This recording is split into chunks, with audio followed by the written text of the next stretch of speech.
nascido Jesus na cidade de Belém, na Judeia, no tempo do rei Herodes, eis que alguns magos do Oriente, magos são estudiosos, não é mágico, estamos fazendo este mágico. Do Oriente chegaram a Jerusalém perguntando: onde está o rei dos judeus que acaba de nascer? Nós vimos a sua estrela no Oriente e viemos adorá-lo. Ao saber disso, o rei Herodes ficou perturbado, assim como toda a cidade de Jerusalém. Reunindo todos os sumos sacerdotes e os mestres da lei, perguntaram-lhes onde o Messias deveria nascer. Eles lhe responderam: em Belém, na Judeia, pois assim foi escrito pelo profeta: e tu, Belém, terra de Judá, de modo algum és a menor entre as principais cidades de Judá, porque de ti sairá um chefe que vai ser o pastor de Israel, o meu povo. Então Herodes chamou em segredo os magos e procurou saber deles cuidadosamente quando a estrela tinha aparecido. Depois os enviou a Belém, dizendo: ide e procurai obter informações exatas sobre o menino.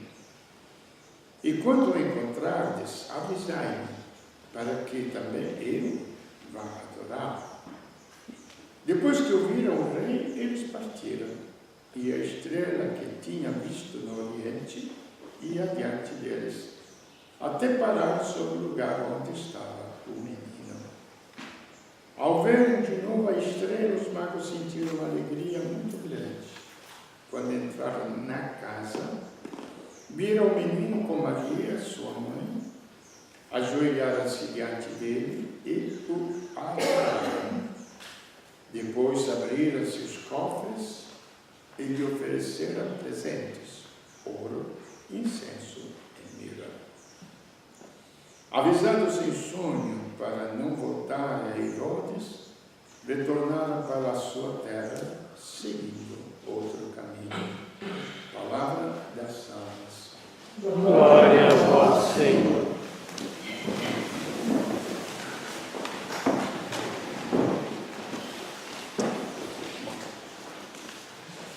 Mais uma vez se apresenta aos nossos olhos a pessoa real, visível de Deus numa criança. Então podemos tirar da cabeça qualquer imagem, qualquer sonho, qualquer ideia daquilo que pode ser Deus ou imaginar que seja Deus. Porque quando você tem uma fotografia, é esta pessoa. Conhece ou não conhece? Não é assim?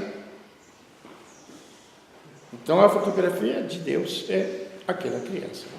Acabou. E aqui tem as duas maneiras de ver a vida. O rei de Israel, todas as profecias que nós temos ouvido, que viria salvar o seu povo, iria conduzir o seu povo, Israel. E o rei deste povo, de Israel, que eu acho até meio engraçado, não é?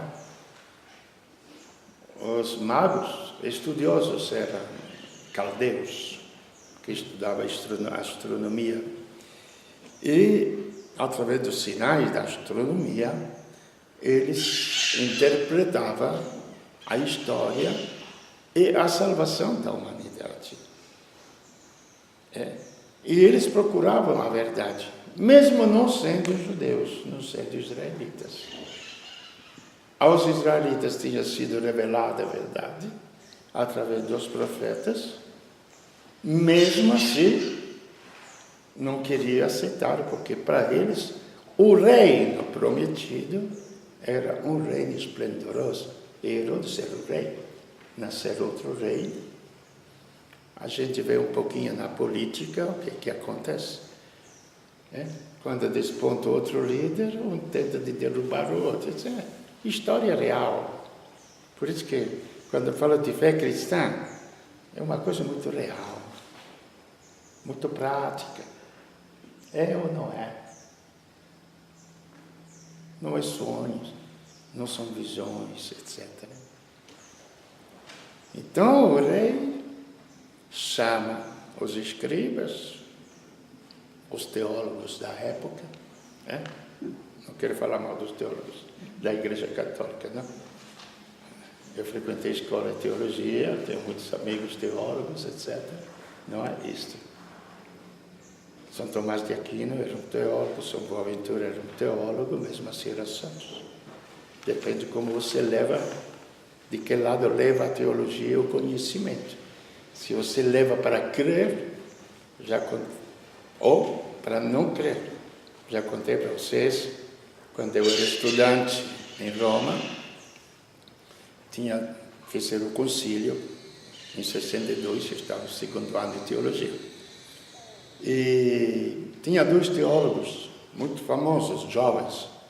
Um era Ratzinger, que depois foi papa. E outro era o inglês, que acompanhava os cardeais no concílio. Terminado o concílio, o Ratzinger depois ficou até papa, etc. E o outro teólogo, voltando para a Inglaterra, deixou a batina. Os dois tinham sido conselheiros no concílio, os dois eram sumos. Como estudante, a gente ia atrás destas sumidades, não é? Então, e perguntaram para ele, mas por que você deixou a batina? Por que você abandonou? O que aconteceu? Olha, tudo aquilo que eu falei, eu conhecia. O problema era crer naquilo que eu falava. E eu não acreditava. E nesse sentido que eu falo mal da teologia. Não da teologia em si.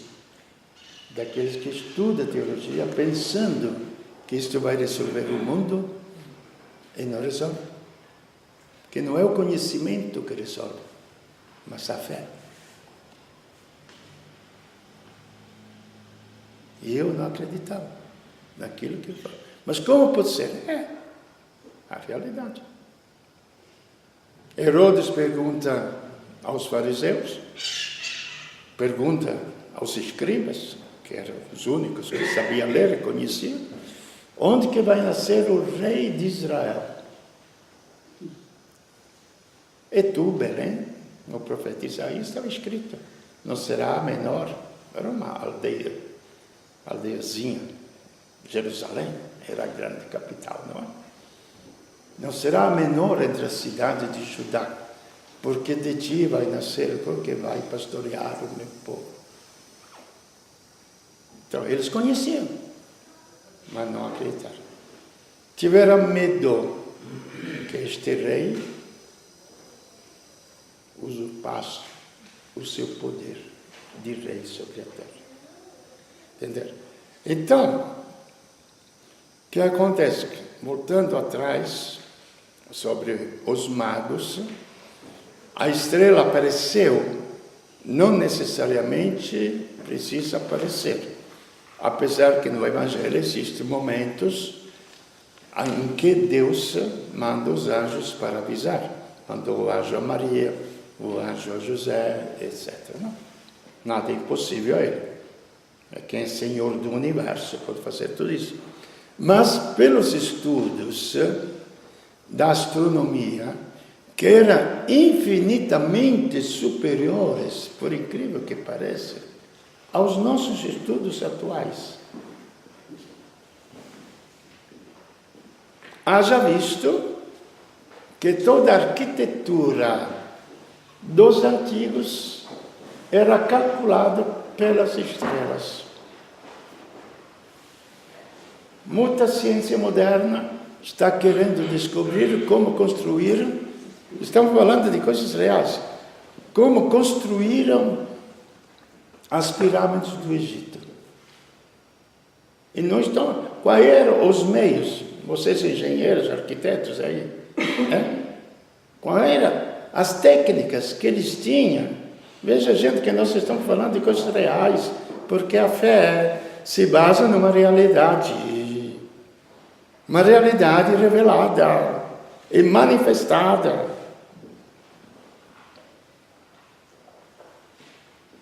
Entende? E o ângulo da pirâmide, ele aponta uma direção, etc, etc, que li, mas não lembro bem toda esta história, também não interessa. Então, a astronomia indicaria que era o Senhor, preste bem atenção, do universo, o Criador e o princípio do universo.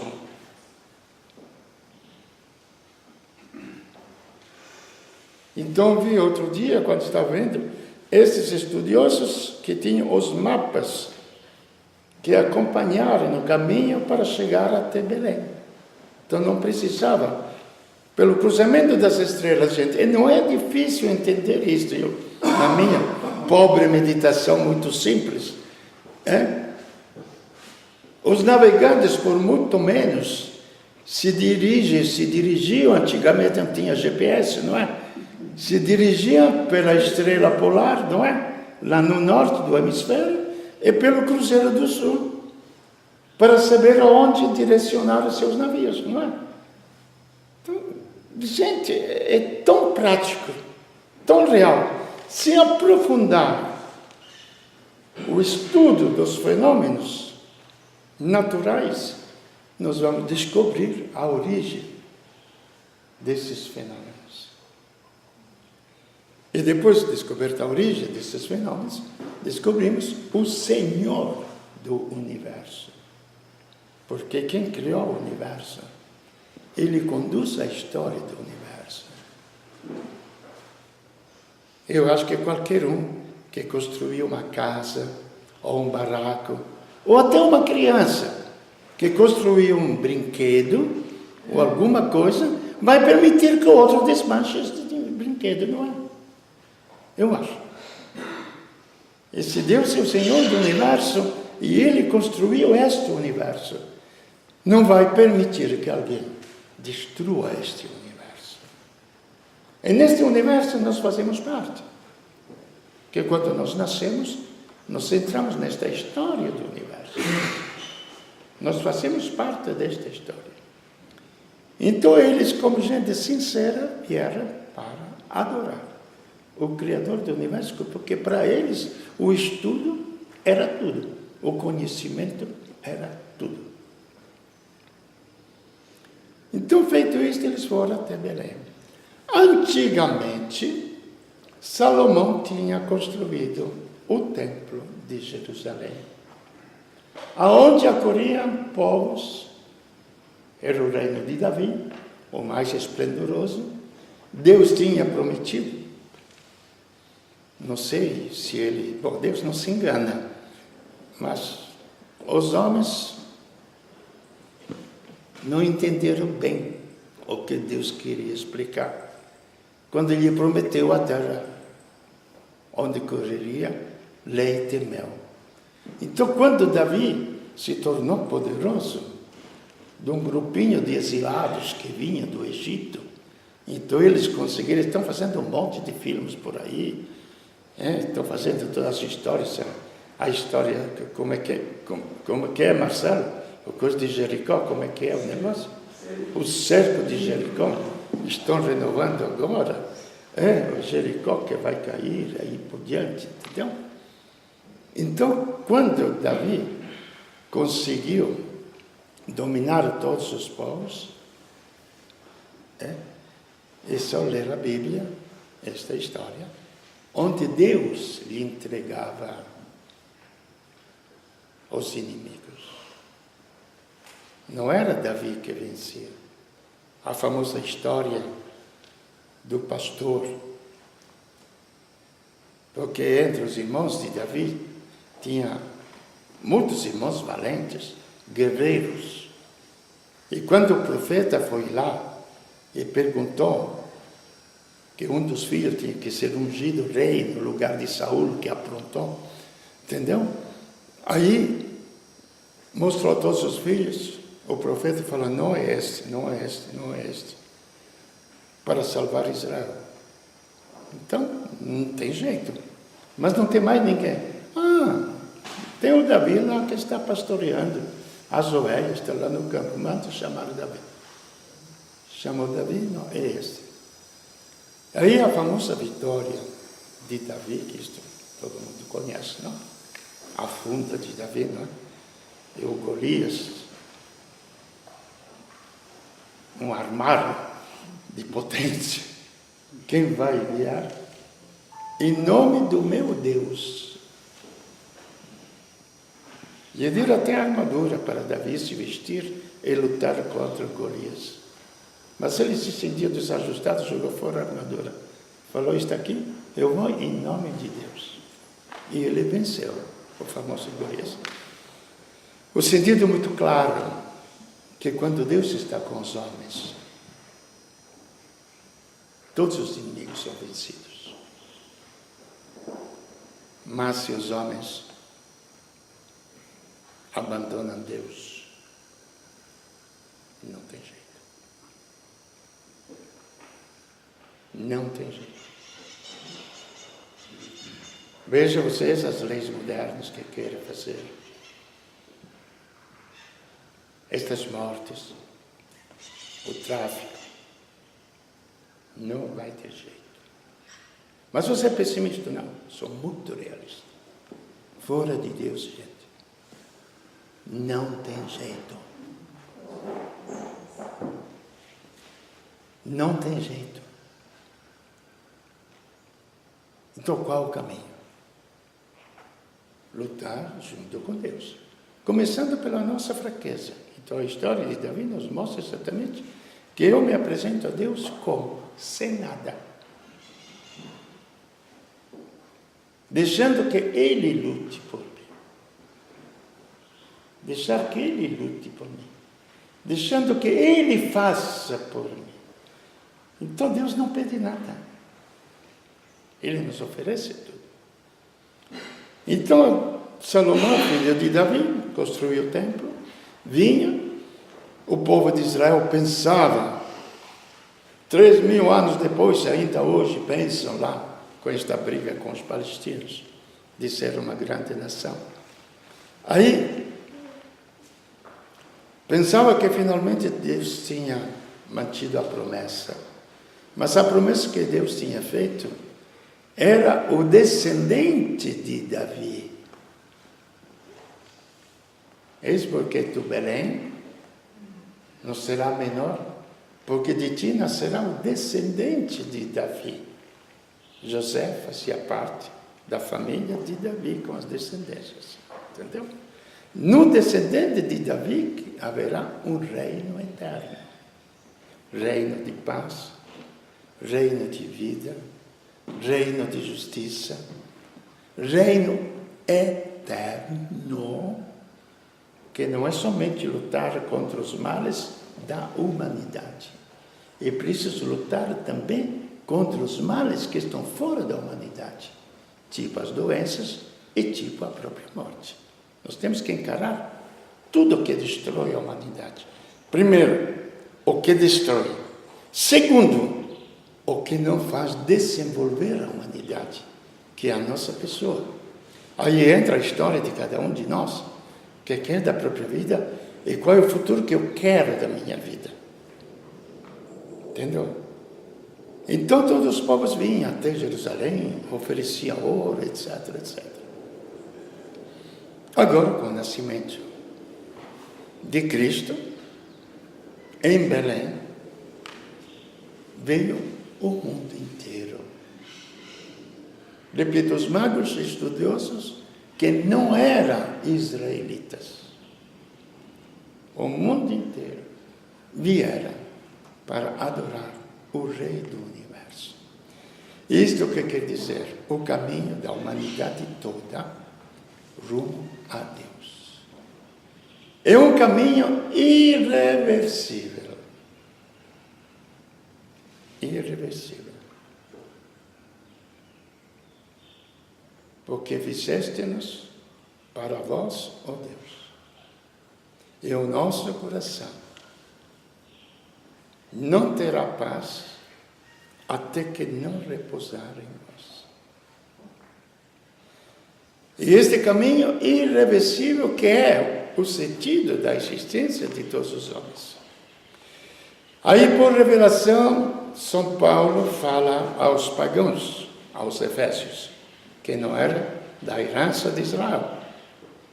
Por revelação, eu conheci o mistério que ficou escondido ao longo dos séculos.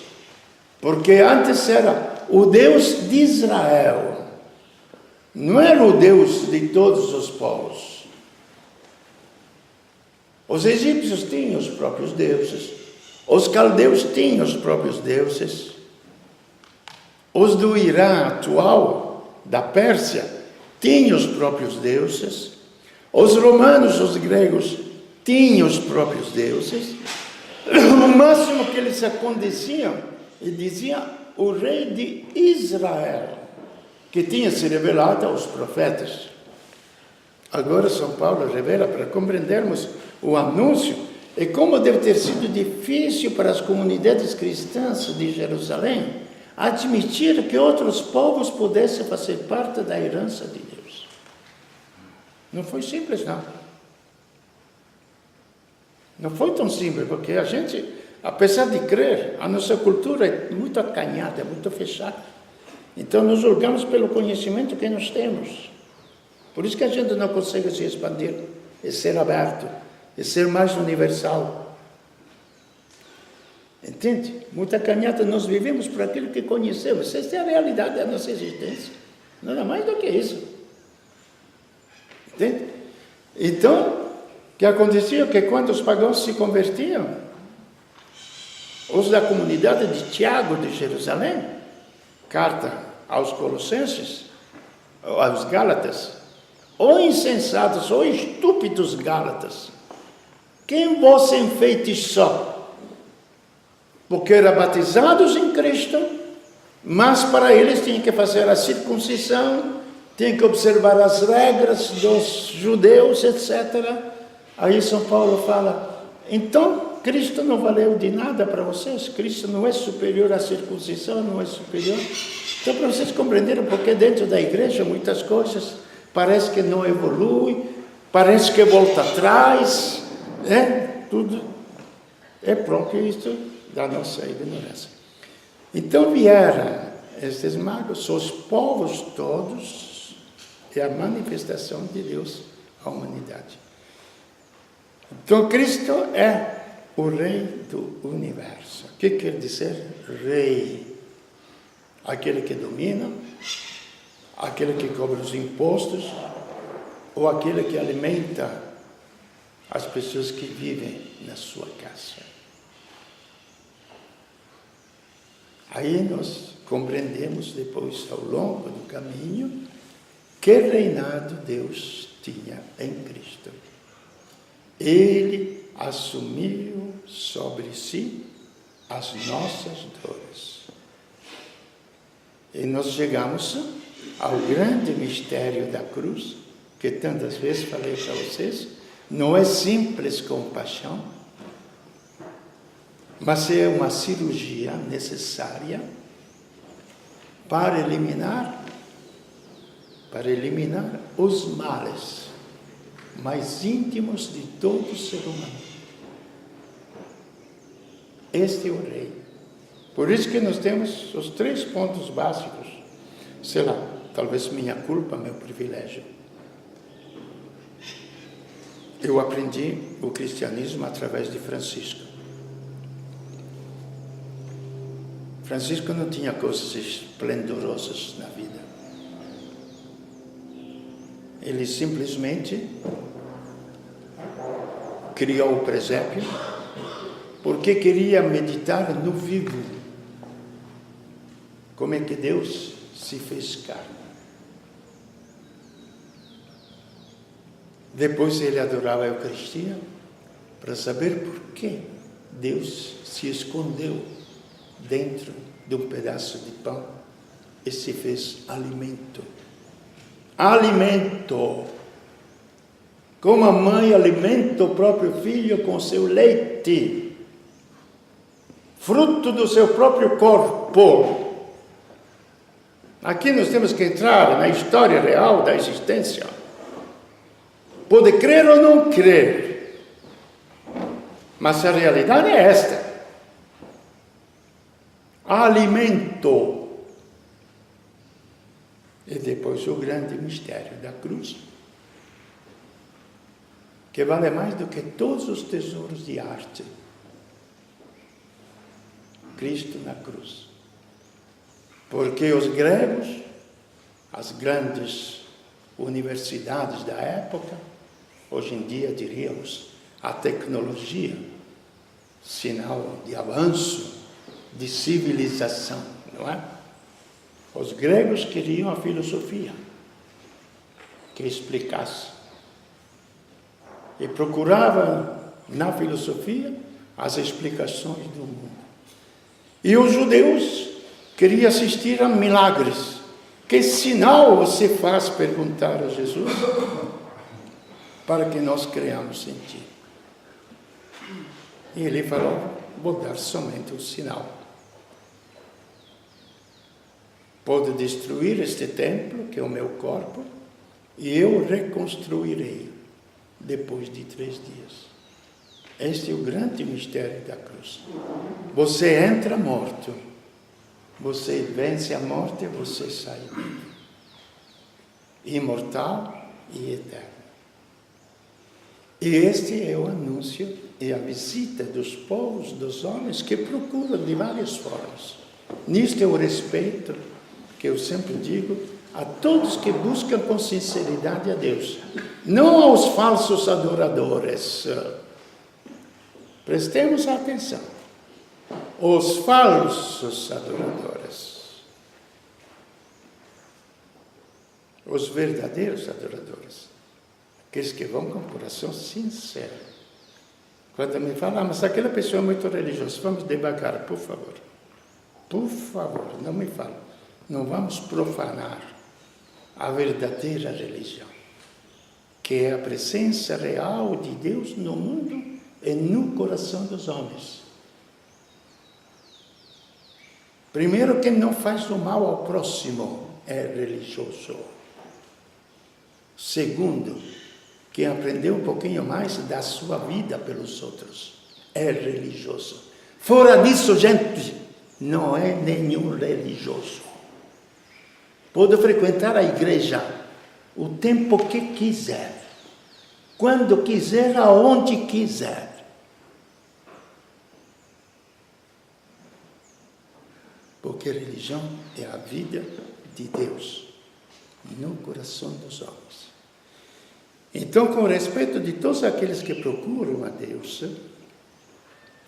nós encontramos Deus naquela criança. Presta atenção, voltamos ao começo.